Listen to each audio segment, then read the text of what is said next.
শ্রী শ্রীকৃষ্ণ চৈতন্য মহাপ্রভু প্রেম পরতত্ত্ব সীমা, রাস বিলাসের চরম পরিণতি, প্রেম বিভক্ত বিলাস শ্রীমূর্তি, নিখিল পরাৎপর ভক্তবৎসল অকারণ করুণা বরুণালয়, শচীনন্দন শ্রী শ্রী নদিয়া বিহারী শ্রী গৌর হরি। প্রেম চিন্তামণি দাতা শিরোমণি, পরম কারণী পরম দয়াল, অক্রোধ পরমানন্দ পতিতের বন্ধু, পতিত তারণ পতিত পাবন পতিত উদ্ধারণ, নাম প্রেম দাতা শিরোমণি, দয়াল শ্রী নিতাই চাঁদের মহানুকম্পায়, শ্রী শ্রী গান্ধার্বিকা গিরিধারী অহেতুকী করুণায়, শ্রী শ্রী পুরুষোত্তম মাসিস্থ কৃষ্ণপক্ষীয়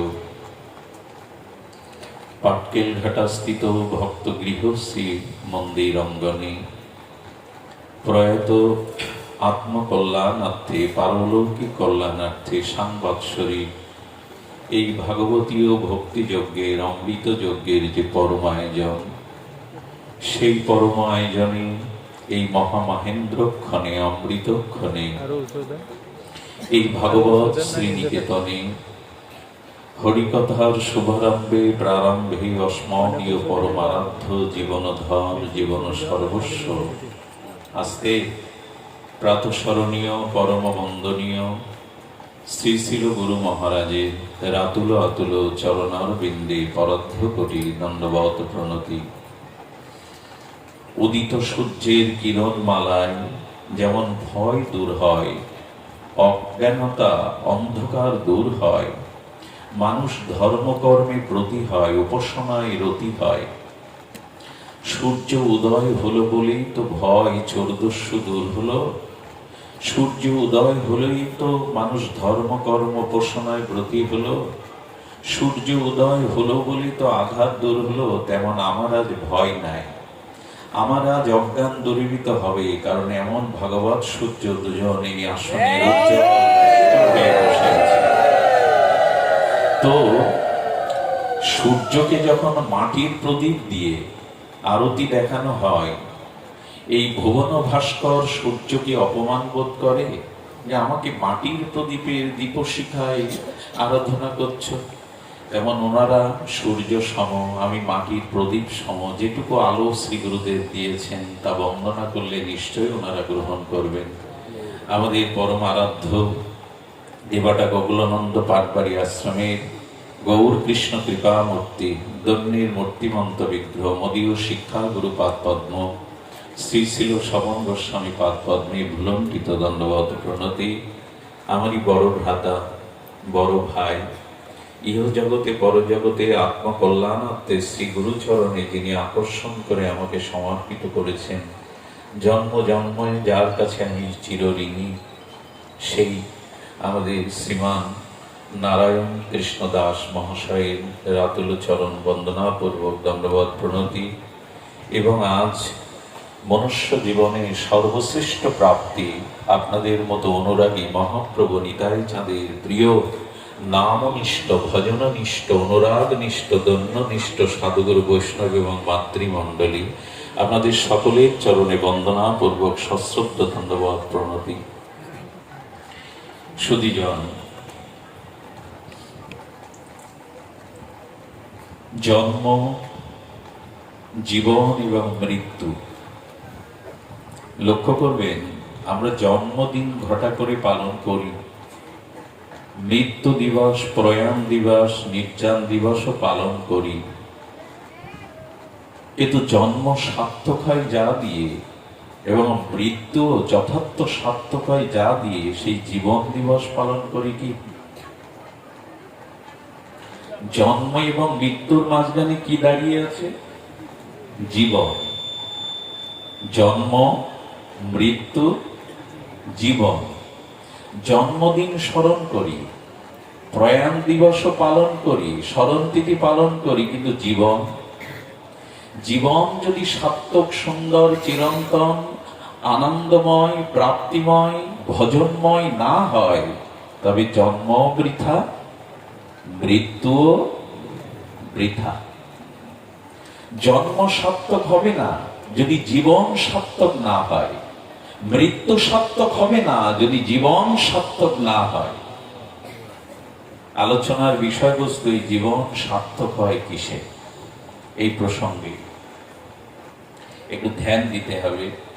গরমে কষ্ট পাচ্ছেন তাপপ্রবাহে, অনেকেই বসার ভালো জায়গা পাচ্ছেন না, ওই পাশে পর্দার মাধ্যমে দেখানো হচ্ছে, কষ্ট পেলে ওখানে বসবেন, একটু তো সময় নিতে হবে এত বৃহৎ আয়োজনে, মাঙ্গলিক আয়োজনে। জীবন সার্থক হয় কিসে, সেই প্রসঙ্গে আজকে কিঞ্চিত সাক্ষাৎকার।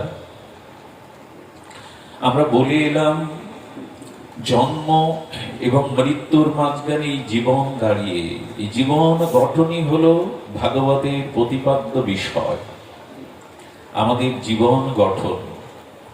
এই জন্য জন্ম বা জীবন সার্থক করার জন্য ঠাকুর মশাই প্রথমেই জানিয়ে দিয়েছেন। ছিল ঠাকুর নরোত্তম সর্ববেদ বেদান্ত উপনিষদ গোস্বামী শাস্ত্রের নির্যাস স্বরূপ ভজন অনুভূতির অনুভব রস দিয়ে গড়ে বললেন, স্ত্রী পুত্র বান্ধব যত মরি যায় শত শত আপনারে হও সাবধান। ঠাকুর মশাই প্রথমেই জীবন সার্থক করার জন্য সাবধান বাণী দিচ্ছেন, আপনারে হও সাবধান। মহিষে বিষয় হত না ভজিন হরিপদ মোর আর নাহি পরিত্রাণ। এগুলো কি বাণী, শব্দ? ভজন অনুভূতির রস দিয়ে গড়া মহামন্ত্রের মতো। স্ত্রী পুত্র বান্ধব যত মরি যায় শত শত, কত জন্মই পেয়েছ এদের, কিন্তু হরিভজন ছাড়া জীবন তো সার্থক হবে না। মহিষে বিষয় হত না ভজিন হরিপদ, এই শ্রীহরির চরণারবিন্দের সমর্পিত ভজন হলো না। মোর আর নাহি পরিত্রাণ, পরিত্রাণ নাই। আসুন হরিভজনের পথে আমরা চলি। জীবন যাত্রায় এই জীবন প্রতিকূল অনুকূল সুখ দুঃখ দ্বন্দ্বময় পাপপূর্ণময় সংসারে জীবন যাত্রায় তিনটি তত্ত্ব আপনার সামনে আসবে, খুব ধ্যান দিন। এই তিনটি তত্ত্ব আপনার সামনে আসবে, এই তিনটি সদ্ব্যবহারী হরিভজনের দ্বারা এই মনুষ্য জন্ম সফল হতে পারে, নাহলে পরিত্রাণ নাই, কিন্তু পরিত্রাণ পাবো না। সেই তিনটি তত্ত্ব কি? অগ্রগামী, সহগামী আর অনুগামী। প্রত্যেক মানুষের জীবনে এই তিনটি তত্ত্ব সামনে এসে দাঁড়াবে। আরেকবার বলি স্মরণ করবার জন্য, অগ্রগামী, সহগামী এবং অনুগামী। আমি ভাগবতের বাইরে একটা কথাও বলছি না, তার কারণ পরীক্ষিত মহারাজের জীবনে, এই বিপ্রসাপ অভিশপ্ত পরীক্ষিত মহারাজের জীবনে যখন তিনি মৃত্যুকে সম্মুখে দেখলেন, মৃত্যুকে অভিশাপের দ্বারা স্মরণ করলেন, তখন দুটি দুয়ারে গিয়েছিলেন। খুব ধ্যান দিতে হবে। জীবনে যদি কোনো সংকটে পড়েন, সমস্যায় পড়েন, বিষাদগ্রস্ত হয়ে পড়েন, জীবনের যদি আলো খুঁজে না পান, একান্তই জীবন যখন মুমূর্ষ প্রায় রসশূন্য হয়ে যাবে, দুটি দুয়ারে যাবেন, পথ পাবেন, আলো পাবেন, জীবন পাবেন, সান্ত্বনা পাবেন, নূতন আলোর দিগন্ত উন্মোচন হয়ে যাবে। দুটো জায়গায় যেতে হবে। ভাগবত বলছেন পরীক্ষিত এই দুটো জায়গায় গিয়েছিলেন। পরীক্ষিতের নামকরণ করেছেন আমাদের আচার্যরা কি জানেন? সম্রাট কর্মবীর মহারাজ পরীক্ষিত। কর্মবীর, ওনার অপতি হলো সম্রাট কর্মবীর মহারাজ পরীক্ষিত। দুটো জায়গায় যাবেন, আপনিও যাবেন পরীক্ষিত মহারাজের মতো। একটি হলো গর্ভধারিণী মায়ের দুয়ারে, আর একটি হলো সাধুর দুয়ারে। আপনার জীবন যখন হতাশাগ্রস্ত, বিষণ্ণ, জীবনের সব পথ যখন রুদ্ধ, অন্ধকার ছাড়া আলো বলে কিছু নাই, এই জীবন মনে হয় আত্মহনন করি, আত্ম কোনো উপায় নাই, এই চরম বিষম সংকটের দিনে, অন্ধকারের দিনে দুটি দুয়ার খোলা, একটি গর্ভধারিণী মায়ের দুয়ার, আর একটি হলো শুদ্ধ সাধুর দুয়ার। এই দুটি আপনাকে নূতন করে সঞ্জীবনী সুধা দিয়ে জাগিয়ে দেবে, অভিশাপ মুক্ত করবে। পরীক্ষিত মহারাজ গিয়েছিলেন মায়ের চরণে। মা আশীর্বাদ করলেন, প্রেরণা দিলেন। আর সেই মা যদি ভক্তিমতী হয় না, ভজনমতী হয়, তাহলে তিনি আপনার জীবনের অবশ্যই অত্যন্তিক শ্রেয় মঙ্গলের পথ রচনা করে দেবেন। শুধু গর্ভে ধারণ তো মাতৃত্ব নয়, সন্তানকে এই জন্ম মৃত্যু ব্যথার ওপারে পার করে দেওয়ার জন্য যিনি নিজে ভজনশীলা হয়ে সন্তানকে ওই মৃত্যুর ওপারের ভজন পথ দেখিয়ে দেন, ইনি প্রকৃত মা। শুধু গর্ভে ধারণ করলেই তিনি মা নন। সন্তানকে যিনি এই জন্ম মৃত্যু জরা ব্যাধির ওপারে নিয়ে যাওয়ার জন্য প্রেরণা দেন,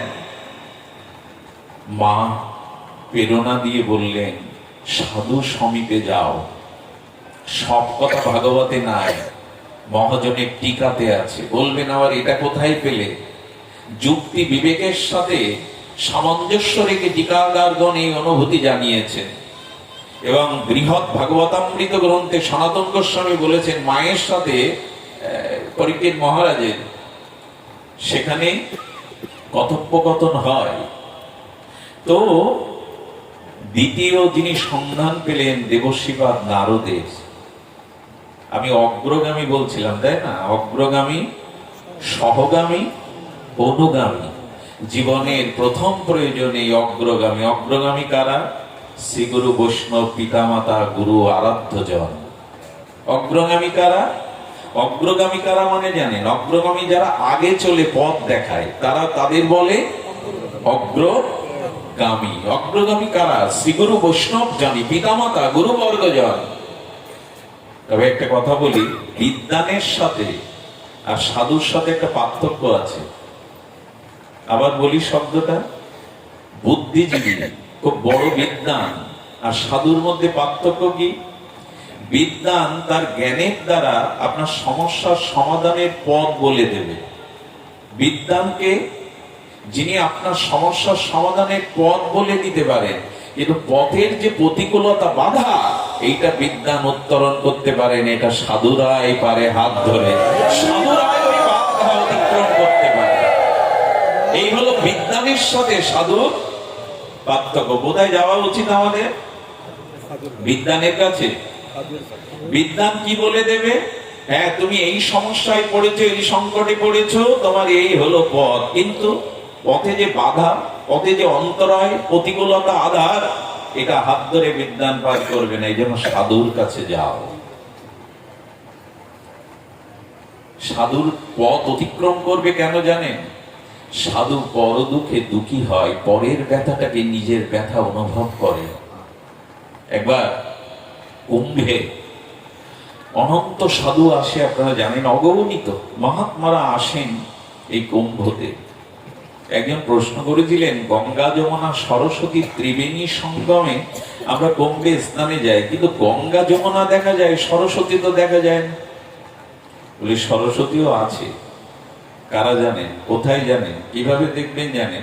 গঙ্গা যমুনার সঙ্গম স্থলের মধ্যে সরস্বতী মানে প্রজ্ঞা, জ্ঞান, স্রোতধারা। ওখানে যে সাধুরা হরি কথা বলেন, হরি নাম বলেন, ওটাই সরস্বতীর ধারা। গঙ্গা যমুনা এবং সাধুদের হরি কথামৃত ধারা, এটাই সরস্বতীর ধারা। এই তিনটে বিষয়, গঙ্গা যমুনা সরস্বতীর ত্রিবেণী ধারা। এই জন্য সাধুরা কি করেন? সংকট মোচন করতে পারেন। এসেছেন অনেক মহাত্মারা, তো তাকে দেখবার জন্য এমন এক মহাত্মা এসেছেন, চারিদিকে আকাশে বাতাসে ধ্বনিত হয়েছে, ত্রিকালজ্ঞ মহাযোগী আসছেন, মহাসাধু আসছেন। পেছনে কতজন দাঁড়িয়ে, আর সেখানে সরকারি সেনারা যাতে সাধুর চরণ না ধুতে পারে, কেউ সাধুকে বিঘ্ন না ঘটাতে পারে, উনি আপন মনে অন্তর্যামীর স্মরণ করতে করতে আসছেন। এক বৃদ্ধ মা বহুদিন ধরে তাকে দর্শন করবে বলে ভিড়ের মধ্যে দাঁড়িয়েছে। তাকে ফেলে দিয়ে সেনারা যখন তাকে পেটাচ্ছে, চাবুক দিয়ে মারছে, বেত দিয়ে মারছে, সাধু আছাড় খেয়ে পড়ে গেলেন। সাধুর গায়ে 21টা বেত্রাঘাতের চিহ্ন দেখা দিল। কেউ তো মারেনি ওনাকে। বলেন, যাকে তোমরা পায়ে পদদলিত করে মারছ, ওর প্রতিটা আঘাত আমার অঙ্গে ফুটে উঠছে। এই হলো সাধু, এই হলো সাধু। এই জন্য সাধুরা অন্যের বিপদে উপহাস করে না, অন্যের বিপদে আনন্দ পায় না, অন্যের ব্যথাকে, বিপদকে, চোখের জলকে নিজের মনে করে হাত ধরে তাকে বিপদ দূর করবার জন্য এগিয়ে যায়। এই জন্য বিপদে বিদ্বান নয়, সাধুর কাছেই যাবে। তবে আমার মতো সাধু নয়, সাধুত্ব যার মধ্যে আছে সেটি অন্য প্রসঙ্গ। এই জন্য অগ্রগামী শ্রী গুরুপাদ পদ্ম, সাধুগুরু বৈষ্ণব, নিষ্কিঞ্চন সাধুজন পিতামাতা, তারা অগ্রে পথ চিনিয়ে দেয়, পথের বাধাকে তারা উত্তরণ করে আমাকে আমার লক্ষ্যে পৌঁছে দেয়। এই জন্য দেবশিবাদে নারদের সন্ধান পেয়েছিলেন। দেবশিবাদ নারদ তাকে বললেন, মহারাজ আপনি কর্মবীর, আপনি কর্মবীর, আপনি এক কাজ করুন, আমার সাথে চলুন। এই দেবশিবাদ নারদের প্রেরণাতেই তিনি গঙ্গা তীরে এসেছিলেন। গঙ্গায় কেন যেতে হয় জানেন? শরীর শুদ্ধের জন্য। ভাগবত গ্রহণ করতে গেলে, শ্রীগুরু কৃপা গ্রহণ করতে গেলে এই যে একটু শরীরটাকেও শুদ্ধ করা লাগে। শরীর শুদ্ধ হয় কি করে? স্নানের দ্বারা। মন শুদ্ধ হয় কি করে? স্নানের দ্বারা। মন শুদ্ধ হয় কি করে? গঙ্গায় ডুব দিলে না।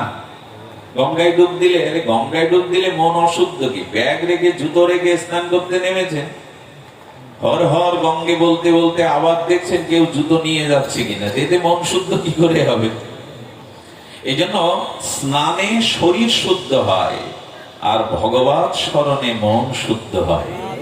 ভগবত স্মরণ না করলে কিন্তু গঙ্গায় হাজার ডুব দিলেও মন শুদ্ধ হবে না।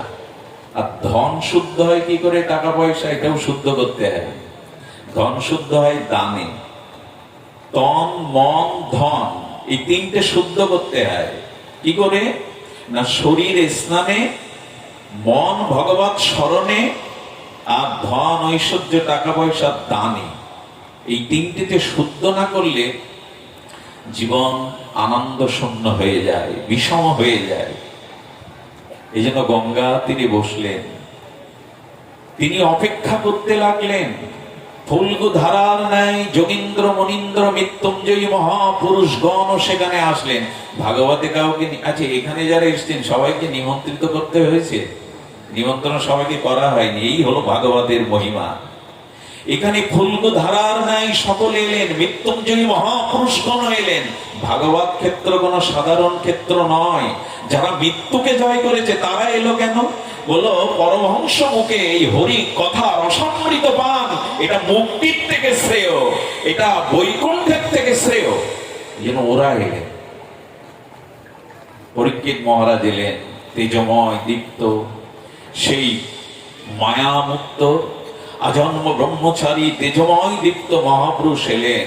এটা পরীক্ষিত মহারাজকে, কর্মবীর, কর্ম সম্রাট, তাকে পরীক্ষা করার জন্য বললেন, দেখুন আপনি বিপ্র অভিশাপে সপ্ত দিবসে মৃত্যু জেনে এসছেন, কিন্তু গঙ্গা তীরে আমার কাছে এসেছেন, আমি এসেছি আপনার কাছে, আমি কিন্তু আপনার মৃত্যু রোধ করতে পারবো না। এরকম পরীক্ষা নিচ্ছেন। মৃত্যু ভয়ে এসেছে, মৃত্যু ভয় সকলের আছে, পরীক্ষিত মহারাজের ছিল, ভয়ে এসেছেন, আমি কিন্তু আপনার মৃত্যু রোধ করতে। উপযুক্ত শ্রোতা না হলে ভাগবত প্রকাশ হয়। পরীক্ষা নিলেন যে দেখি মৃত্যু ভয়ে ভীতু হয়ে সাধুচরণে এসছে কিনা। হ্যাঁ, ভয় আছে, কিন্তু উদ্দেশ্যটা কি? ভগবান আপনার ক্রিয়া দেখেন না, ভগবান আপনার ভাব দেখেন, উদ্দেশ্য দেখেন। কোন ক্রিয়া দিয়ে ভগবানকে দেখাতে যাবেন না। ক্রিয়া দেখেন না ভগবান, ভাবরাই জনার্দন আপনার উদ্দেশ্য দেখে। আপনি কোন উদ্দেশ্যে এখানে এসেছেন, কোন উদ্দেশ্যে অনুষ্ঠান দিচ্ছেন, কোন উদ্দেশ্যে আপনি ভাগবত শ্রবণ করছেন, উদ্দেশ্যটাই ভগবান দেখে, ক্রিয়া দেখে না। অনন্ত ব্রহ্মাণ্ড সৃষ্টির মহানায়ক তিনি আপনার ক্রিয়া দেখে কি বলবেন, চালকলা দেখে কি বলবেন, আপনার প্যান্ডেল দেখে কি বলবেন, উনি আপনার কত লোক হয়েছে কি দেখে ভুলবেন, আপনার উদ্দেশ্যটাকেই দেখেন। কি উদ্দেশ্য আপনার? মহারাজ পরীক্ষিত বলে চলেছেন, আমি মৃত্যু এড়াবার জন্য আপনার কাছে আসিনি। খুব ধ্যান দিয়ে কথাটা শুনে লিখে নিন। কারণ বিপ্র অভিশাপে, অভিশাপ নয়, আমি এটাকে বর মনে করেছি। কারণ দোষ আমার। একটা কথা লিখে নিন না, খাতা কলম তো নাই, দিতেও পারবো না, মনে লিখে নিন। অনুরোধ করছি লিখে নিন, আবার বলছি লিখে নিন। যখন আপনি পরিস্থিতির জন্য অন্যের উপরে দোষ চাপাবেন, তখন জানবেন দুর্ভাগ্য আপনার ভর করেছে। কিন্তু যখন সমস্ত পরিস্থিতির জন্য দোষ নিজেকে দেবেন, তখন জানবেন সৌভাগ্য দুয়ার খুলে গেছে আপনার। লিখে নিন কথাটি। যখন যে কোনো পরিস্থিতির জন্য অন্যকে দোষ দেবেন, আঙুল তুলবেন, তখন দুর্ভাগ্য আপনার সাথী হবে। যখন সব দোষ আমার এই অনুভূতি আসবে, তখন আপনার সৌভাগ্যের দুয়ার খুলবে। বর্তমান জগতে সব দোষ তো আমরা, দোষ কারো নয় গো মা, আমি শকাত সলিলে ডুবে মরি শ্যামা। এই রামপ্রসাদের মাতৃসাধকের অনুভূতি, আমি নিজ দোষেই ডুবে মরছি মা, দোষ কারো নয় গো। আমরা সারাটি দিন সারাটি জীবন অন্যের দিকে আঙুল তুলে গেলাম। অনেকেই বলে কি রাম রাজত্ব, রাম রাজত্ব, জয় সিয়া রাম। তো রাম রাজত্ব কখন হয়? এত বছর ধরে বলে আসলাম রাম রাজত্ব কায়েম করা গেছে। তো রাম রাজত্ব সংসারে হবে আপনার, শুধু রামায়ণ শুনলে হবে না, আপনার সংসারেই রাম রাজত্ব হবে, রামের সংসার হবে। কেমন জানেন? দশরথের মতো সত্যনিষ্ঠ পিতা যেদিন সংসারে হবে, কৌশল্যার মতো স্বামী ভক্তি পরায়ণা ইষ্ট প্রাণা যেদিন কৌশল্যার মতো মা হবে, যেদিন পিতৃ ভাতৃভক্ত ধর্মের প্রতি আনুগত্য রামের মতো ত্যাগী ধর্মনিষ্ঠ সন্তান হবে, যেদিন লক্ষণের মতো ত্যাগ বৈরাগ্য সেবাকারী ভাই পাবেন, ওই সংসারে রাম রাজত্ব শুরু হবে। ওইটা করি না আমরা, সংসারে কিছু করি না, এখানেই বসে করছি। রাম রাজত্ব যতই বলেন, রাম রাজত্ব অত সোজা নয়।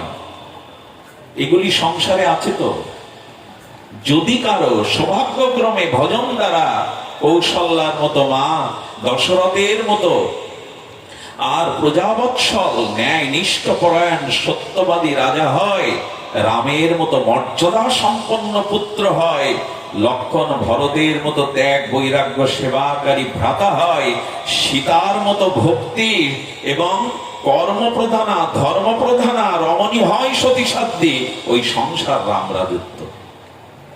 বাইরে গড়লে হবে না। এই জন্য দোষ কারো নয়। মহারাজ পরীক্ষিত বললেন, আমার দোষেই আমি এই সাপ পেয়েছি, কিন্তু সাপ নয়, এটা আমার কাছে বর। তবে আমি আপনার কাছে মৃত্যু এড়াতে আসিনি। আহা, চমকপ্রদ কথা, বড় রসময় কথা। কি জন্য এসেছেন? এসেছি মৃত্যুকে অন্ত করতে। মৃত্যুকে অন্ত মানে যাতে আর কোনোদিন না মরতে হয়, না জন্মাতে হয়, তাই এসেছি আপনার দুয়ারে। আমি মৃত্যুকে এড়াতে আসিনি, মৃত্যুকে রোধ করতে আসিনি। এই মৃত্যুই যাতে আমার অন্ত হয়, আর যাতে মাতৃ জঠরে না আসতে হয়, মৃত্যুর স্বাদ না নিতে হয়, তাই এসেছি আপনার দুয়ারে। সাধুগুরু বৈষ্ণবের দুয়ারে গেলে কি হয়? আর পুনরপি জন্ম, পুনরপি মরণ আপনাকে স্পর্শ করবে না। যদি প্রকৃত সদ্গুরুদেবের চরণে, ভাগবত আচার্যের চরণে যেতে পারেন, আর আপনার মৃত্যু হবে না, মৃত্যু রোধ হয়ে যাবে, মৃত্যু এড়াতে পারবেন। এই জন্য পরীক্ষিত মহারাজ দুর্লভ চরণ পেয়ে গিয়েছিলেন। বলেছিলাম তিনটি তত্ত্ব সামনে। প্রথমটি অগ্রগামী, দ্বিতীয়টি সহগামী। জীবন চলার পথে সহগামী মানে বান্ধব, বন্ধু খুব দরকার। এটা যার নাই না, সে শতবার পুড়ে মরার মতো যন্ত্রণায় আছে। সহগামী মানে বন্ধু দরকার। যখন ক্লান্ত হয়ে যাবেন, শ্রান্ত হয়ে যাবেন, সংসার পথে চলতে গিয়ে ব্যথা, বুকের ব্যথা বুকেই রাখবেন, কাউকে জানাবার মতো, ভার দেওয়ার মতো পাবেন না, তখন আপনার জীবন অভিশাপময় হয়ে যাবে। তপ্ত অঙ্গারে পুড়ে মরার মতো দগ্ধীভূত হবেন। তাই জীবনে বান্ধব দরকার। সুদামার মতো বন্ধু তো কৃষ্ণেরও দরকার। দরকার কিনা? আরে সুদামাকে কিরূপ ভালোবাসে দেখেন। গোবিন্দ ব্যবহারেও কতটা ভগবানের কাছ থেকে শিখতে হয় দেখুন। ব্যবহারেও স্বয়ং কৃষ্ণ জগদীশ্বর যখন আসছেন, সুদামা আসছেন, তখন রুক্মিণীকে বলছি নতুন একটা বস্ত্র দাও তো, কাপড় দাও তো। কি করবেন? নতুন কাপড় পরবেন? বলো না, বিছিয়ে দাও। তখন যাই বিছিয়ে। এটা ব্যবহারেও ভগবান কৃষ্ণ কতটা, একটা নতুন বস্ত্র দাও। বিছিয়ে দিলেন। কে আসছে যার জন্য নূতন কাপড় আপনি নিজে পেতে দিচ্ছেন পথে দুয়ারে? বলেন, আমার অভিন্ন হৃদয় আর সুধামা আসছে, তাই কাপড় বেঁধে দিচ্ছে। কৃষ্ণ নিজে, সুধীবৃন্দ, নিজে চরণ জল করেছিল। এই জন্য ব্যবহারটা থাকতে হবে। বড় বড় এই তত্ত্বকথা শুনলাম, কিন্তু আমাদের ওই যে বাবা একটু আগে বলছিলেন, এখান থেকে নিয়ে যাবেন তো কিছু, একটা কথাও নিয়ে যাবেন তো? সেই নিয়ে যাওয়াটা কৃষ্ণের কাছে সদাচার শিখুন, ব্যবহার আগে শিখুন। সুদামাকে নিজে চরণ জল করেছিলেন, সেই জল মাথায় নিয়েছিলেন, নিজে বিজন করেছিলেন এবং বলেছিলেন রুক্মিণী সত্যভামা প্রেয়সী বরাবিন্দকে, যতক্ষণ সুদামা থাকবে তোমাদের মুখে যেন হাসি না ফোরায়। ব্যবহারেও জগৎগুরু কতটা উপরে। আচ্ছা, রামচন্দ্র ব্যবহারে কি? আগে তো ব্যবহারটা শিখি, ভজন অনেক পরে, আগে ভদ্রতা, আগে মানবিকতা, মনুষ্যত্ববোধ। রাম ভগবান প্রভাতে উঠেই কৌশল্যাকে প্রণাম করতেন, দশরথকে প্রণাম করতেন। জয় শ্রীরাম, জয় শ্রীরাম, জয় গৌরসুন্দর। এবং কাকে প্রণাম করতেন? গুরু বশিষ্ঠকে। আচ্ছা, এই প্রথাটা এখনো যাদের পিতামাতা বেঁচে আছে, স্বর্গগত হয়েছে, প্রণাম করি তো? আমি যদি হাত তুলতে বলি, অনেক সভ্য মানুষ লজ্জা পাবেন না। প্রভু রামচন্দ্রের ব্যবহারিক দিক এখন আনতে পারলাম না, রামায়ণ করে ভাসিয়ে দিলাম। পিতা মাতা গুরুকে উঠেই এটি প্রথম প্রভাতে রঘুপতি রাজীব লোচন মর্যাদা পুরুষোত্তম কৌশল্যা নন্দনে এটি প্রথম ক্রিয়া ছিল, পিতা মাতা গুরুকে প্রণাম করা। কোথায়? এই জন্য ব্যবহারিক ভাবেও আমাদের প্রয়োজন। বন্ধুর কথা বলছিলাম, সহগামী শ্রীকৃষ্ণেরও মথুরায় মনের কথা বলার জন্য উদ্ধবের প্রয়োজন হয়েছিল, হাতে হাত রেখে হৃদয়ের কথা বিনিময়ের জন্য। তো এই জন্য জীবন চলার পথে বান্ধব দরকার, তবে যেন সৎ বান্ধব হয়। যদি সৎ বন্ধু না পান জীবন চলার পথে, দেখুন চলার পথে তো অনেককেই পাবেন, বন্ধু যেমন হবে আপনার স্বভাব পরিণতি তেমন হবে। বলি, আচ্ছা, যিনি প্রতিদিন মদ খান তার সাথে যদি বন্ধুত্ব থাকে, সে আপনাকে কি পান করাবে? অমৃত। আচ্ছা, যে প্রতিদিন গঙ্গা জল চরণামৃত পান করে, তার সঙ্গ করলে বেশি বলা লাগবে কি? আপনার বিজ্ঞজন যে প্রতিদিন চরণামৃত আর গঙ্গা জল খায়, তার সঙ্গে বন্ধুত্ব করলে কি খাওয়াবে আপনাকে? আর যে মদ খায়, জীবন চলার পথে এটাই বেছে নিন না। দুই নৌকায় পা দিতে যাবেন না, দুই তাল রাখতে যাবেন না, কোনো কিছুই হবে না। সৎ বন্ধু জীবনে অত্যন্ত প্রয়োজন। শ্রী গোবিন্দ মাঝে মাঝে উদ্ধবের হাত ধরে তার মনের বেদনা জানাতেন বলেই তো, মর্মস্পর্শী বলেই তো তাকে বৃন্দাবনে পাঠালেন, আর কাউকে পাঠালেন না। এই জন্য পশ্চাৎগামী যদি না হতে চায়, সহগামী দরকার। জীবন চলার পথে তিনটি তত্ত্ব বলেছিলাম, আর একটা হলো অনুগামী। এটি ভাগবত টিকাকারগণ বলছেন। অনুগামী কেমন জানেন? যারা আপনার সেবক, যারা সংসারে আপনার, অনেকেই চাকর বাকর বলে, কথাটা ঠিক না, যদি বলি সেবক। এই সেবক যদি প্রভুকে সেবা দেওয়ার জন্য কপটতা শূন্য হয়ে সেবা মূর্তি নিয়ে থাকে, তবে জানবেন ভগবত চরণে যেতে আপনার আর বিলম্ব নেই। এই তিনটি তত্ত্ব যদি আপনার সামনে এসে দাঁড়ায়, অগ্রগামী, সহগামী, অনুগামী, জীবনে দেখবেন যখন আপনার সেবক বৃন্দ, কাজের লোক বৃন্দ আপনার প্রতি বিদ্রোহ করছে, কপটতা করছে, তখন জানবেন সর্বনাশ আপনার দুয়ারে দাঁড়িয়ে, পতন আপনার দুয়ারে দাঁড়িয়ে। যখন কর্মচারীরা সেবক বৃন্দ আপনার বিরোধিতা করবে, কুটিলতা করবে, তখন জানবেন সৌভাগ্য দেবী বিদায় নেওয়ার সময় হয়েছে। আর বন্ধু সজ্জন যখন আপনার পথে শত্রু হয়ে দাঁড়াবে, তখন জানবেন ভগবত প্রাপ্তি শুধু নয়, সংসার প্রাপ্তিও অধারা। কিন্তু গুরু, অগ্রগামী গুরু, পিতামাতা যদি আপনাকে শাসন করে, তিরস্কার করে, অপমান করে, জানবেন ভগবানের দুয়ারে পৌঁছাতে আর বাকি নাই, খুব দ্রুত আপনি পৌঁছে গেছে। এই জন্য অগ্রগামী এদের অপমান, পিতা মাতা গুরুবর্গ যদি আপনাকে প্রহার করে, কটু কথা বলে, জানবেন আপনার ভগবত ভজনের দুয়ারে আপনি সম্মুখে পৌঁছে গেছেন। সুধীবৃন্দ, গুরুদেবের পিতামাতার অপমান আজ আমরা সইতে পারি না, বিদ্রোহ করে বসি। একজন বিদ্রোহ করেনি। পিতার কোলে উঠতে যাওয়া পুত্রের অধিকার কিনা, তাও যদি শিশু হয় 5 বছরের, অধিকার কিনা পিতার কোলে উঠতে গেল। কিন্তু বিমাতা, হ্যাঁ বিমাতা সুরুচি, আরে ওই পিতার কোলে ওঠা তোর ভাগ্যে নাই। পিতার কোলে উঠতে গেলে আগে আমার গর্ভে তোকে জন্মাতে হবে। তো কোন জন্মে যদি হরিভজন করিস, হরির কৃপায় যদি আমার গর্ভে আসতে পারিস, তখন ওই কোলে উঠতে পারবি। বলুন তো, নিজের পিতার কোলে উঠতে গিয়ে সুরুচি সুনীতি, তাই তো ধ্রুবের মায়ের নাম সুনীতি। কিন্তু বর্তমান একটা অবস্থা দেখুন, সুনীতিকে আমরা বাইরে রেখে দিয়েছি। 1 কেজি করে গম দিত আটা খেতে, আর সুরুচিকে রানীর মর্যাদায় রেখে দিত, তাই না? আজকে আমরা নীতিকে বাইরে রেখেছি, রুচিকে যা ভালো লাগে আমি তাই করি, তোমার কথা শুনবো, আমার যা ভালো লাগে। আরে অত বক বক করার শোনার কি আছে, অত কথা শোনার কি আছে? আমার বিবেক নেই, বুদ্ধি নেই, বিদ্যা নেই, আমার যা ভালো লাগে শেষ। এই কথারই স্লোগান চলছে তো, আমার যা ভালো লাগে। জানবেন বিষ আপনার কণ্ঠগত হয়ে গেছে। আপনি বিষক্রিয়ায় যন্ত্রণা কাতর হয়ে মৃত্যু যন্ত্রণা মুখোমুখি দাঁড়িয়ে। এই জন্য বলে নই করে, আচ্ছা পিতারও কি বোধ দেখুন, উত্থান পদ, তাই তো দাদাজি, উত্থান পদ বলছে না না আমার কোলে আসিস না। কারণ ওই যে রুচি হয়ে গেছে, নীতি নেই।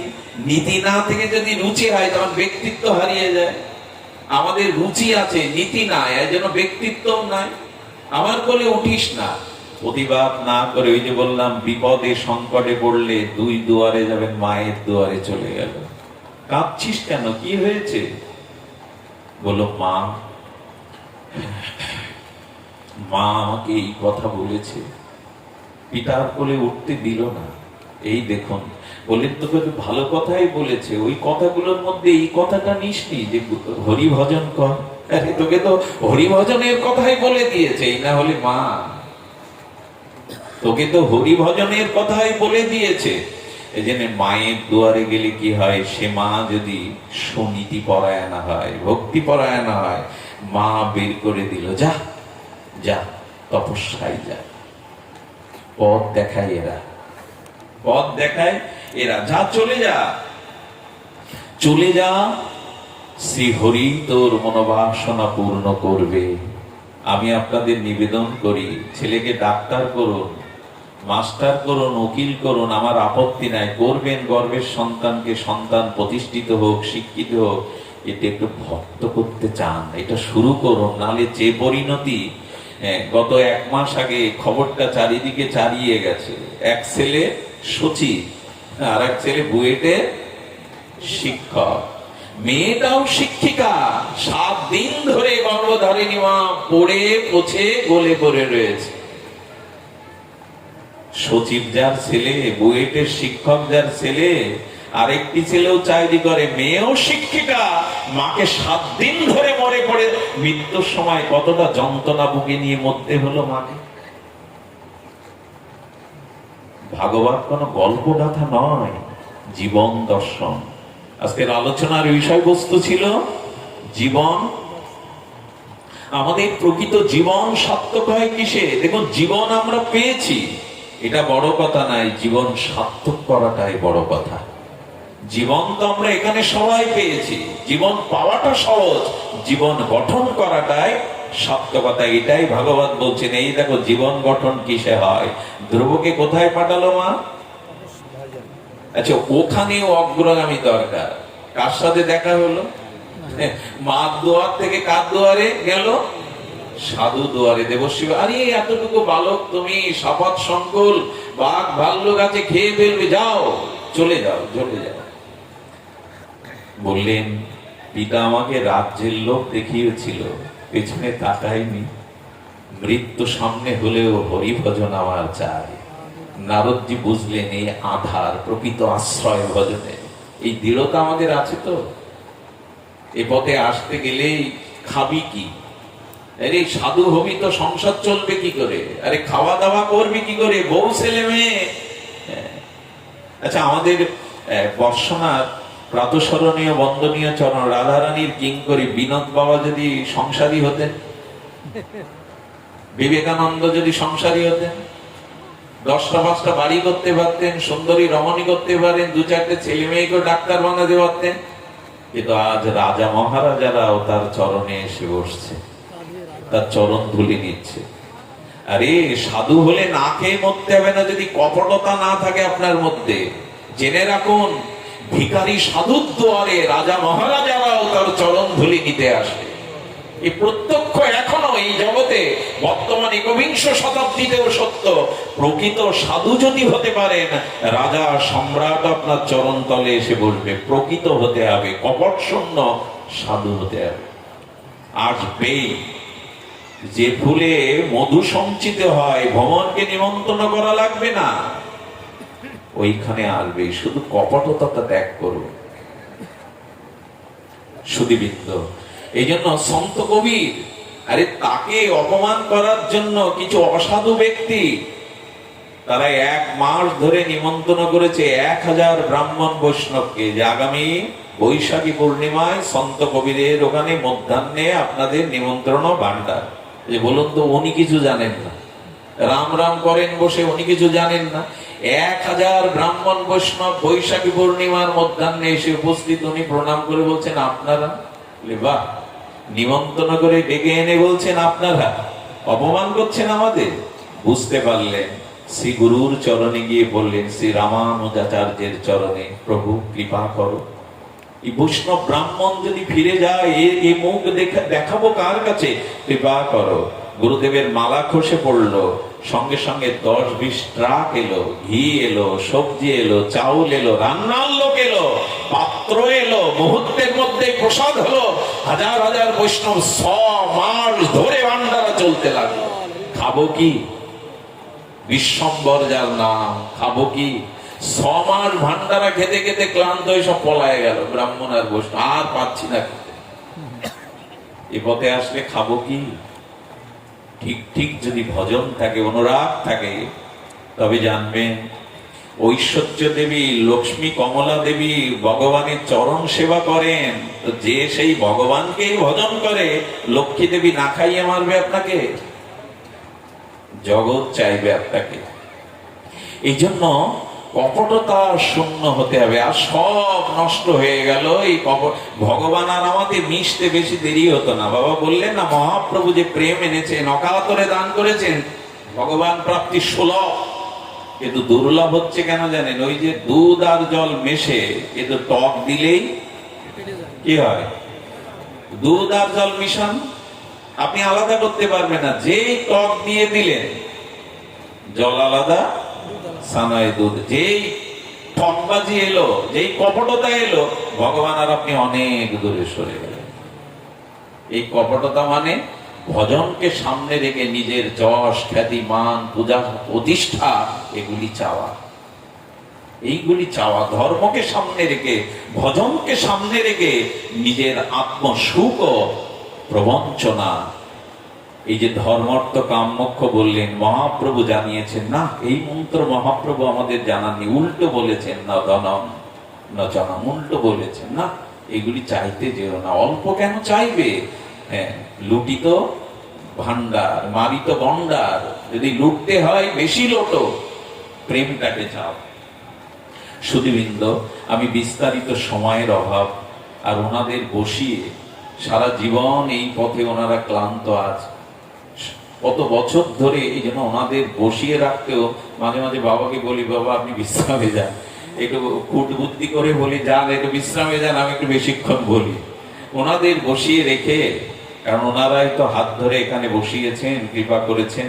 কোন মহৎ যেখানে অধিক বক্তা থাকে, যেখানে অধিক বক্তা থাকে, সেখানে বক্তব্য অনুজ যারা তাদের দিতে নাই। থামতে হয়। কিন্তু কি লোভ আমার, বলুন কি বলবো বলুন। যেখানে বেশি আচার্যরা থাকেন ওখানে মুখ খুলতে নাই, এটাই বিধি, এটা আচার্যদের নির্দেশ। সবাই বলতে পারে না। জয় রাধে, জয় রাধে। তো আমরা বলছিলাম ব্যবহারিক দিকটা মৃত্যু এড়ানো যায়, ভাগবত শ্রবণে যদি ব্রতী হওয়া যায় মৃত্যু এড়ানো যায়।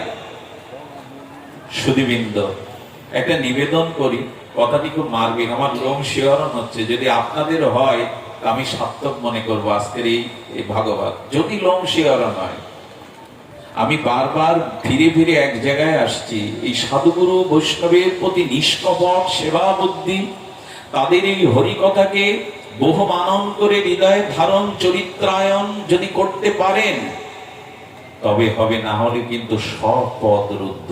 দেখুন তো একটা দৃষ্টান্ত কেমন লাগে, খুব অভূতপূর্ব। বলছেন অনেক তরঙ্গায়িত বড় নদী, সেই তরঙ্গায়িত তরঙ্গ সংকুল বড় নদী, কিন্তু মাঝি আছে, ভয় নাই। তরণীয় আছে, নৌকাও আছে, আর মাঝিও আছে, তরণীয় আছে, আমি যাত্রী, আমি উঠেছি, আপনিও উঠেছেন, কিন্তু নৌকা ডুবে যাবে, নৌকা ওপারে যাবে। বলবে কেন মাঝি আছে যে, কেন নৌকা আছে যে, আমি যাত্রী যেতে পারবো না? বলো যেতে পারবো না। দুই পাশে দুটো জিনিস না হলে যেতে পারবেন না, একটা হাল আর এক ডাক, তাই তো? ওটা কি দিয়ে তৈরি? সোনা দিয়ে, কাঠ দিয়ে তৈরি। ওই দুটো কাঠের ক্ষমতা এমন, ওই দুটো যদি না থাকে, ভালো মাঝি আর ভালো নৌকা, পারবেন যেতে? একটা কথা বলুন, পারবেন? স্রোত যখন আসবে, ঘূর্ণাবর্ত আসবে, ওই হাল আর ডাড়ি রক্ষা করবে, ওপারে নিয়ে যাবে। আমি বলি কি, এই সংসারটা নদী, আমি আমার এই দেহটা তরণী, আর এখানে গুরুদেবও আছেন, কিন্তু বৈঠারও সাধুগুরু বৈষ্ণব যদি দুই পাশে না থাকে, ডুবে মরতেই হবে, ডুবে মরতেই হবে, রক্ষা পাওয়া যাবে না। শ্রী গুরু মহারাজ একটি অমর বাণী দিয়েছেন, আশ্রয় করিয়া ভজে তারে। একটু শুনে না আধা ঘন্টা স্তম্ভিত হয়ে গেছিলাম। গুরু মহারাজ বললেন, শ্রী গুরুদেব যদি দূরে থাকে, শ্রী গুরুদেব যদি নিত্য লীলায় প্রবেশ করে, তখন স্বজাতীয় স্নিগ্ধ তজ্জাতীয় অনুগামী কোন বৈষ্ণবের সান্নিধ্যে থাকবে, ভজনশীল বৈষ্ণবের সান্নিধ্যে থাকবে, নালে পড়ে যাওয়ার সম্ভাবনা 100 ভাগ। আশ্রয় করিয়া বাজে ওই গুরুচরণ আশ্রয় করেছি ওটা নয়, গুরুচরণ আশ্রয় পূর্বক ভজন পূর্বক গুরুদেব যদি নিত্য লীলায় গমন করেন, বৃন্দাবনে বা দূরে থাকেন, তজ্জাতীয় স্নিগ্ধ ভজনানন্দী শুদ্ধ বৈষ্ণবের আনুগত্যে চলবে, না হলে হাল ডাড় না থাকলে ডুবে মরতে হবেই হবে, উপরে যাওয়া যাবে না। এই জন্য এই সঙ্গ বড় প্রয়োজন, শুদ্ধ বিশুদ্ধ ভজনানন্দী সঙ্গের বড় প্রয়োজন। এই সাধু সঙ্গে ঘূর্ণাবর্তের মধ্যে আপনাকে রক্ষা করবে, ওপারে নিয়ে যাবে, এটি প্রয়োজন, সাধু সঙ্গ প্রয়োজন। তবে হ্যাঁ, এই মায়া, যেটাকে আমরা মায়া বলি, এই মায়াও দূরীভূত করতে এখানে সাধু কৃপা প্রয়োজন। এক ব্যক্তি সকাল 8:30, একটু সহজ সরল গ্রামের মূর্খ, লেখাপড়া জানে না, বেলা 8:30টার সময় 5 ফুট মানুষের ছায়াটা কয় ফুট পড়ে? আপনি 5 ফুট, বেলা 8:30 পূর্ব দিকে, ছায়াটা কত পড়বে? 12 ফুট, তো তার বেশি। এই গ্রামের সরলোক বলছে, তোর এত সাহস, আমার খাবি, আমার পড়বি, আমি 5 ফুট দেখাচ্ছিস 12 ফুট।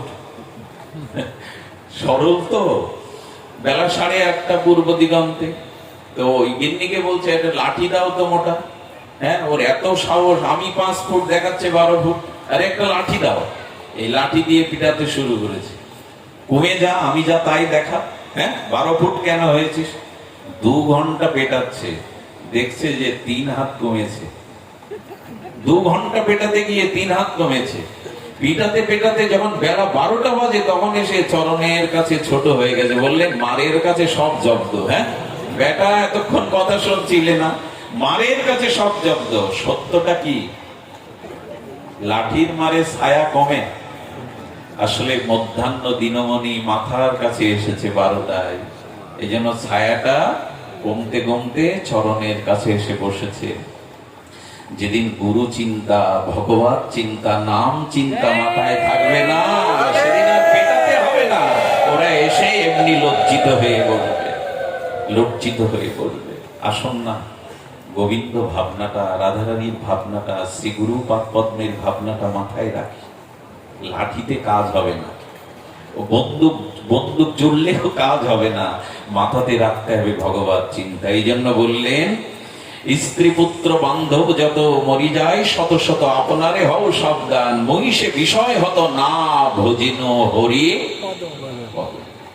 মোর আর নাহি পরিত্রাণ। কোথায় পরিত্রাণ? আর পরিত্রাণ নাই। এই জন্য আপনাদের কাছে একান্ত নিবেদন, ভজনের সময় চলে যাচ্ছে। আমি বারবার বলছি, কয়েকদিন ধরে বারবার বলছি, তুলসীর একটা পত্র পাতা ওর থেকে বিচ্ছিন্ন করুন। এবার সবাইকে বলুন ওখানে আবার লাগিয়ে দিতে আগের মতো। পারবেন? আটা দিয়ে দেন, দড়ি দিয়ে দেন, আগের মতো লাগবে? বুকে যদি কাঁপন ধরে, হৃদয়ে যদি একটু ব্যথা হয়, তবে বুঝবো এই তীরটা কাজে লেগেছে জাগা মতো, লক্ষ্য বস্তু ভেদ করেছে। এই জন্ম চলে গেলে আবার এই জন্ম পাবো তো, জোড়া লাগবে তো, এরকম করে পাবো তো। যদি শুকর পুকুরে যায়, যদি বনের জীবজন্তু হয়ে জন্মায়, আর জোড়া লাগবে তো, আর পাবো তো। একটু তো সতর্ক হতেই হবে। পাতাটা ছিঁড়ে ওখানে আর আগের মতো জোড়া লাগাতে পারবো না। যে আমটা বৃন্ত থেকে গাছ থেকে ঝরে পড়েছে, ওই আমটা আর ওই ভোটায় লাগাতে পারবো না। এই জীবন চলে গেলে এমন শরীর, এমন পূর্ণ বিবেক, এমন সদ্গুরু, এমন সাধু সঙ্গ, এমন ভগবত, আবার অপর নর্দমায় পড়ে থাকবো না তো। এজন্য বিশ্রামের দিকে যায়। জীবন সার্থক করার জন্য একটাই মহামন্ত্র, হরি ভজন। সেইটা গুরু মহারাজ বলে গিয়েছেন। উনি বলছেন কি, নাম স্মরণের কথা। এই কথাটি একটু বলেই বিশ্রাম করি। খুব অপূর্ব কথা, কেন জানি না, নিজের আনন্দ হচ্ছে। আর যদি আপনাদের কিঞ্চিত এই কথার দ্বারা ভগবত প্রগতি আপনাদের এগিয়ে দিতে পারে। এক আচার্য বলে দিলেন, দেখো অমুক ডালে একটা কবুতর, খুব শুনুন, এটা বলেই আমি আপনাদের বিশ্রাম দিচ্ছি, আর অত্যাচার করব না। তো এক ডালে কবুতর বসে আছে, খুব ধ্যান দিন। একটা সময় যাক না, কতদিন তো, কত নিশি তো চলে গেল, দিন গেল মিছে কাজে, রাত্রি গেল নিদ্রে। আসুন, কবুতর বসে আছে। মহাত্মা বলে দিলেন, ওই কবুতরকে যদি সদা শ্বেত কবুতরকে যদি ধরতে পারো, জীবনে পরম শান্তি কল্যাণের অধিকারী হবে। আর কবুতর যদি তোমার কাছে উড়ে এসে ধরা দেয়, যে কোনো প্রকারে কবুতর যদি হাতে আসে, তুমি সৌভাগ্যের অধিকারী হবে।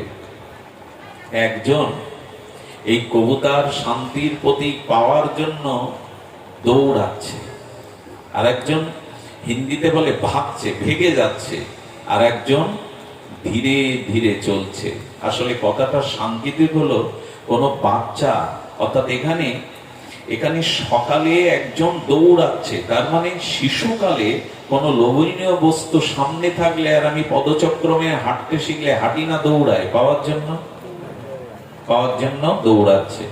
আর যারা মধ্য বয়সে, তারা ভেগে যাচ্ছে, সবাইকে সরিয়ে দিয়ে ভেগে ভেগে যাচ্ছে।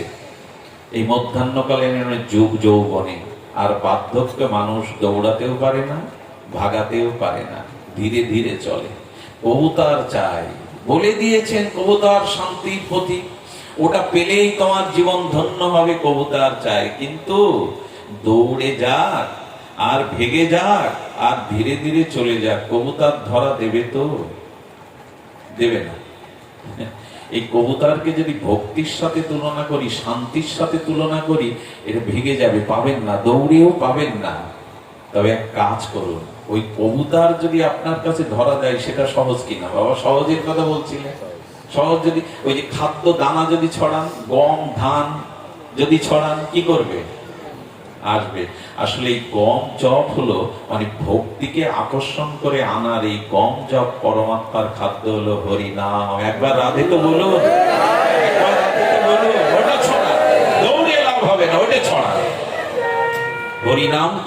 হরিনামকে বহু মানন করে কাছে রাখুন। একটা কথা বলি, বৃন্দাবনে যদি ব্রজকিশোরকে পেতে চান, নন্দের নন্দন যশোদানন্দ যুগলকে পেতে চান, অযোধ্যায় যদি রঘুপতি রামচন্দ্রকে পেতে যান, অনেক কঠিন, অনেক কঠিন। একটু ধ্যান দিন, ঘুমাবেন না, ক্লান্ত হবেন না, একটু ধ্যান দিন, অনেক কঠিন। ওখানে যাবেন, দীক্ষা নিতে হবে, মালা চন্দন নিতে হবে, ভজন করতে হবে। ভজনের দ্বারা কি হবে? শ্রদ্ধা আনতে হবে, সাধু সঙ্গ হবে, তারপরে ভজন আসবে, অনার্থ নিবৃত্তি হবে, নিষ্ঠা আসবে, রুচি আসবে, তারপরে আসক্তি আসবে, ভাব আসবে, ভক্তি, ভক্তির পরিবর্তে কত কত দূরে। কবুতারকে ধরে এভাবে পাবেন না।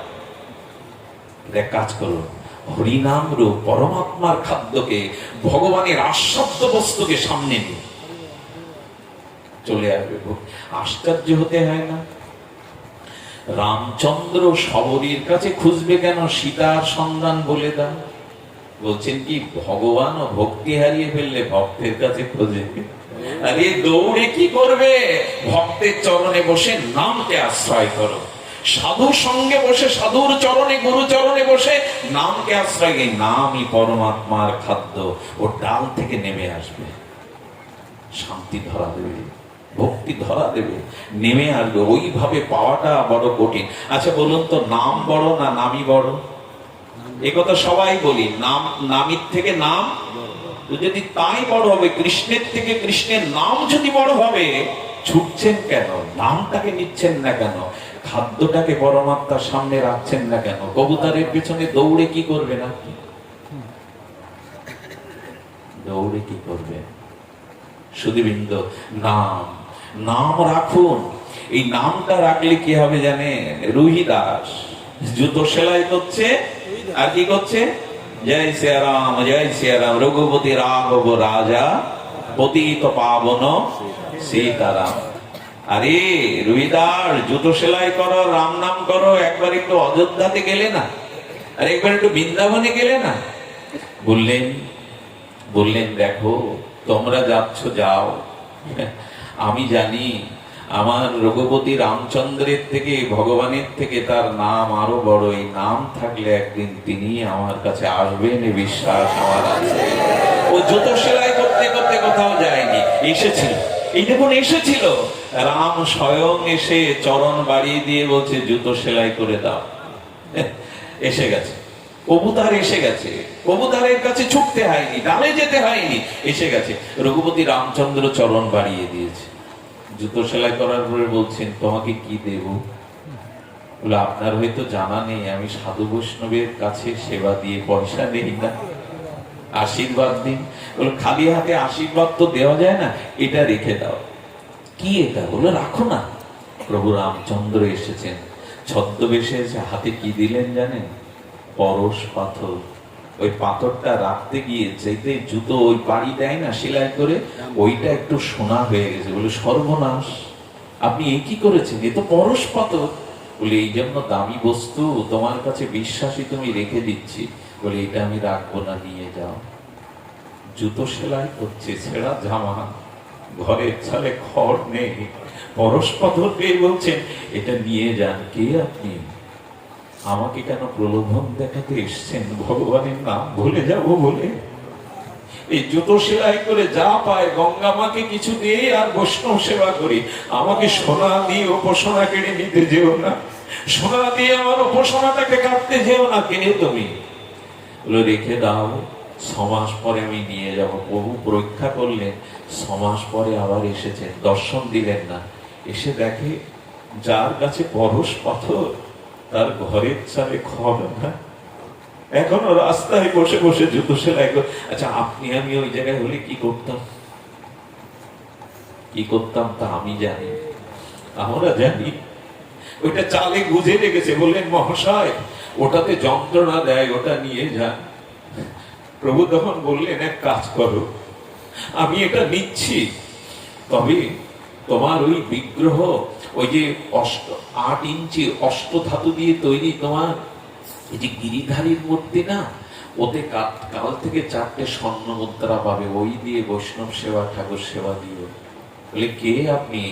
সঙ্গে সঙ্গে রঘুপতি রামচন্দ্র দর্শন দিলে বললেন প্রভু কাল সকালে যদি আপনার চরণের কাছে এই 4টে স্বর্ণ মুদ্রা পায় আমি আপনাকেও গঙ্গা জলে ফেলে দিয়ে আসবো বলে দিলাম, খবরদার এটি যেন আমার ঘরে দিবেন না।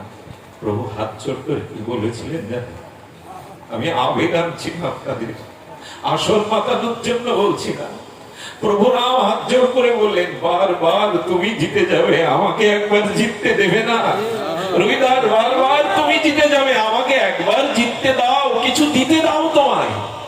ভগবানের চোখের জল দেখে, এই দেখুন ভক্তির মহিমা, নামের মহিমা, একবার আমাকে তো জিততে দাও না। প্রভু অনেক অনুরোধের পরে বললেন, দুটো নিতে পারি বৈষ্ণব সেবার জন্য, দুটো নিতে পারি। দেখুন নাম সাথে থাকলে কি হয় দেখুন। আরে গঙ্গা স্নানে যায় না, এক রাজ পুরোহিত এসে, রাজ পণ্ডিত এসে জুতো সেলাই করছে পাদুকা। বলেছে তুমি গঙ্গায় যাও না কেন? এই পাপির মুখ, মুচির মুখ যদি কেউ দেখে গঙ্গায়, তাদের যাত্রা ভঙ্গ হবে, তাই যায় না। তবে অনেক দিনের স্বাদ ছিল, মাকে একটা ফল দেবো, এটা নিয়ে যাও না। রাজ পণ্ডিতকে একটা কলা দিয়েছে, কি আর দেবে? পণ্ডিত, রাজ পণ্ডিত রাজার জন্য গঙ্গা পূজা করতে আসেন, গঙ্গার স্তুতি করে 16 পূজা দিয়ে যাওয়ার সময় বলছে, ও রুইদাসটা একটা কলা দিয়েছিল, কলাটা ফেলে দেই গঙ্গায়। যেই ফেলে দিতে গেছে, সামনে দেখে একটা দিব্য জ্যোতির্ময় হাত বাড়িয়ে দিয়েছে, কে জানেন? স্বয়ং গঙ্গা দেবী। ও আমার এই নাম মাখা, ভক্তি মাখা রুহিদাসের মতো ভক্তের দ্রব্য ফেলে দিও না, আমার হাতে দাও। এই দেখুন, কোনদিন গঙ্গা স্নানে যায়নি, নাম যার মধ্যে আছে, গয়াকাশী তো তার কাছে আসে গো। নাম যার, সর্বসাধন তত্ত্ব তো নামের মধ্যে, সবকিছু এর মধ্যে চলে আসে। হাত বাড়িয়ে দিয়ে বালা দিয়েছিল, আমার বালাটা রুহিদাসকে দিও। পণ্ডিত মেরে দিয়েছিল, দেয়নি। একদিন এই খবর রাজার কাছে চলে গেল, কাশী রাজার কাছে চলে গেল, যে ওর অষ্টধাতুর মূর্তি প্রতিদিন 4টে করে স্বর্ণ মুদ্রা প্রসব করে তার গিরিধারীর চরণের কাছে। রাজা মন্ত্রীদের পাঠালেন, যাও মূর্তি নিয়ে এসো, বলো আমি চেয়েছি। রাজা বললে, প্রজা আর উপেক্ষা করবে কেন? এসে বললেন, রাজাকে বলুন জীবন দেব, তবু আমার গিরিধারীকে, এই নিষ্ঠা, এই ভজনে নিষ্ঠা, নামে নিষ্ঠা, ভজনে নিষ্ঠা দেব না।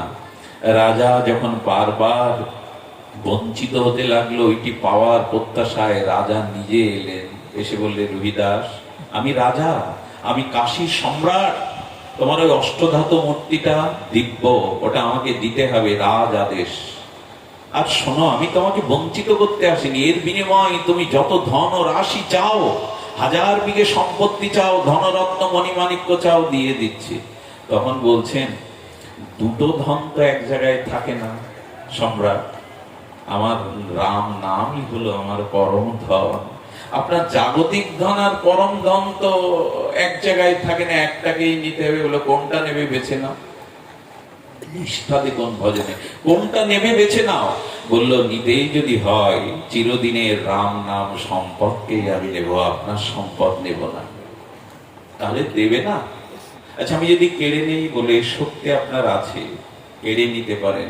বলো, এই মুহূর্তে তুমি আমার এই রাজ্য থেকে রাজ্যের বাইরে চলে যাও।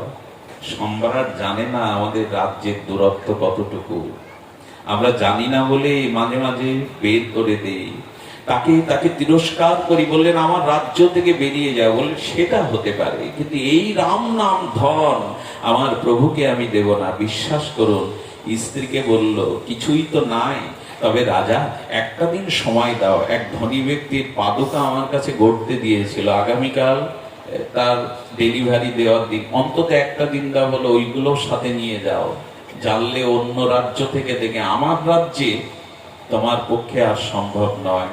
কথাটি বলতে গিয়ে হৃদয় স্নাত হয়ে ওঠে, ভিজে যায়, দু চোখে সজল হয়ে যায়।